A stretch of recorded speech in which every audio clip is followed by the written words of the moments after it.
Hello everyone, मैं मिथुन सिंह स्वागत करता हूं आप सभी का। आशा करता हूं आप सभी बहुत अच्छे होंगे। बात करेंगे नीलांबर पीतांबर बीएड सेमेस्टर 1 के प्रीवियस ईयर क्वेश्चन पेपर की। पेपर का नाम होगा childhood and growing up. Paper की संख्या है 101 या फिर आप इसे पेपर 1 भी कह सकते हैं। 2022 का ये क्वेश्चन पेपर है।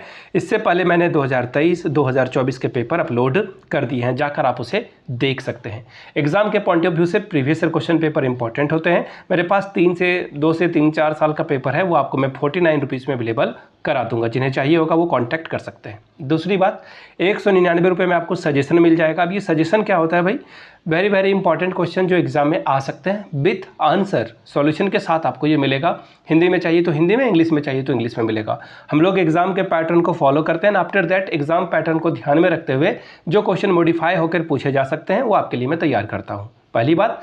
दूसरी बात, जो सजेशन आपको 199 में मिलेगा, इसमें हम लोग तीनों सेक्शन को कवर करते हैं। MCQ, short question answer, long question answer, ठीक है, वो आपको प्रोवाइड कर दिया जाएगा। यहाँ से मेरी ईमेल आईडी देख लें, yourmithunsingh@gmail.com पे आप मुझे मेल कर सकते हैं। इंस्टा पे अगर आप डू फॉलो मी @imithunsingh। बाकी आप मुझे व्हाट्सअप कर सकते हैं 7979054474 पे। ठीक है, सारी बात समझ में आ गई आपको। चलिए आगे बढ़ते हैं और देखते हैं किस तरह का पेपर 2022 में पूछा गया था। ये रहा पीडीएफ मैं आपके लिए ओपन कर देता हूँ। यहाँ से आपको दिख रहा होगा, ये रहा आपका paper childhood and growing up. ये पहला पेपर है 2022 का। समय था 3 घंटे का। 80 नंबर आप मैक्सिमम यहाँ से ला सकते हैं। ठीक है जी। अगर मैं बात करूँ पासिंग मार्क्स की, कितने नंबर में आप पास कर जाओगे, तो आपको 80 में से 36 नंबर लाना होगा टू क्वालिफाई दिस एग्जामिनेशन। 36 आप लाओगे तो इस एग्ज़ाम को क्लियर आप कर पाओगे। ठीक है जी, इतनी बात भी समझ में आ गई। चलिए आगे बढ़ते हैं और देखते हैं किस तरह का पेपर आया हुआ था। ये रहा आपका पेपर। ठीक है, पहला क्वेश्चन देखिए क्या है। Explain the principle of growth and development and there educational implication. देखिए यहाँ पर आपको ना एमसीक्यू वगैरह नहीं दिख रहा होगा। वजह साफ है, क्योंकि उस समय जो है ये ईयरली चलता था और दिक्कत आती थी। इस तरह के बड़े बड़े सवाल ही पूछ लिए जाते थे। सिद्धू कानू मुर्मू हो या फिर आपका कोल्हान हो, कोल्हान को छोड़ देते हैं, कोल्हान में भी बहुत दिक्कत है। कोल्हान और नीलांबर पीतांबर थोड़े बैकवर्ड कॉलेजेस हैं। बैकवर्ड यानी कि ये नए चीज़ों को अडॉप्ट करने में काफ़ी वक्त लगाते हैं, जिससे छात्रों की जो है दिक्कतें शुरू हो जाती है। तो फिलहाल जो पुराना पैटर्न है वो आपको मैं दिखा देता हूँ। Explain the principle of growth and development and there educational implication, यानी कि वृद्धि और विकास के सिद्धांतों एवं उसके शैक्षिक निहितार्थों की व्याख्या करें। अगला सवाल है, explain any 4 factor affecting mental hygiene, मानसिक स्वच्छता को प्रभावित करने वाले कारकों की व्याख्या करें।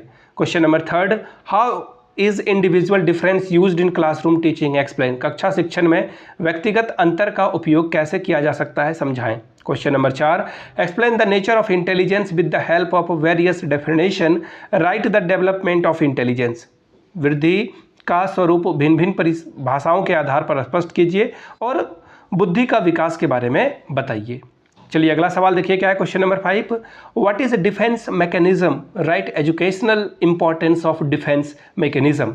संरक्षण यंत्रणा या फिर यंत्रता क्या है, संरक्षण यंत्रता का शैक्षिक महत्व लिखें। क्वेश्चन नंबर 6 अगला सवाल देखिए क्या है आपके सामने। Explain the role of a teacher in motivating student for creative activities, रचनात्मक गतिविधियों के लिए छात्रों को प्रेरित करने में शिक्षक की क्या भूमिका है, व्याख्या करिए। अगला सवाल देखिए क्या है। Question number 7, state the relative importance of the genetics and environment in the development of the child, बच्चों के विकास में अनुवांशिक और पर्यावरण के सापेक्षिक महत्व को बताएं। अगला सवाल देखिए क्या है। Question number 8, give in brief social development of a child from infancy to adolescence, how does socio economic status affect this development, शैशवावस्था से किशोरावस्था तक बालक के सामाजिक विकास की चर्चा करें। सामाजिक तथा आर्थिक परिस्थितियों का इस विकास पर क्या प्रभाव पड़ता है, इसके बारे में बताएं। Question number 9, what is emotional intelligence, emotional intelligence is studied by the means of the given and explanatory answer, भावनात्मक बुद्धिमत्ता किसे कहते हैं, भावनात्मक तक जो बुद्धिमत्ता है इसका अध्ययन किसके माध्यम से किया जाता है, और व्याख्यात्मक उत्तर दीजिए। थोड़ी सी आवाज़ ख़राब थी, सॉरी फॉर दैट, बुखार में हूँ और कोल्ड एंड कफ मुझे पकड़ा हुआ है, बट कोई बात नहीं। वो बोलते हैं ना, if you are going through the hell keep going. तो आगे बढ़ रहा हूँ और मैं आपको बता दूं पिछले 3-4 साल के जो भी पेपर मेरे पास अवेलेबल होंगे वो 49 रुपीज़ में आपको दे दिया जाएगा। साथ ही 199 रुपये में आपको सजेशन मिल जाएगा, यानी कि एग्जामिनेशन के लिए इंपॉर्टेंट क्वेश्चन। जिन्हें चाहिए होगा यहाँ से मेरी ईमेल आईडी देख लें, yourmithunsingh@gmail.com पे आप मुझे मेल कर सकते हैं। इंस्टा पे अगर आप हो डू फॉलो मी @imithunsingh। बाकी आप मुझे व्हाट्सअप कर सकते हैं 7979054474 पे। वीडियो को यहाँ तक देखने के लिए आप सभी का बहुत बहुत शुक्रिया। Have a good day.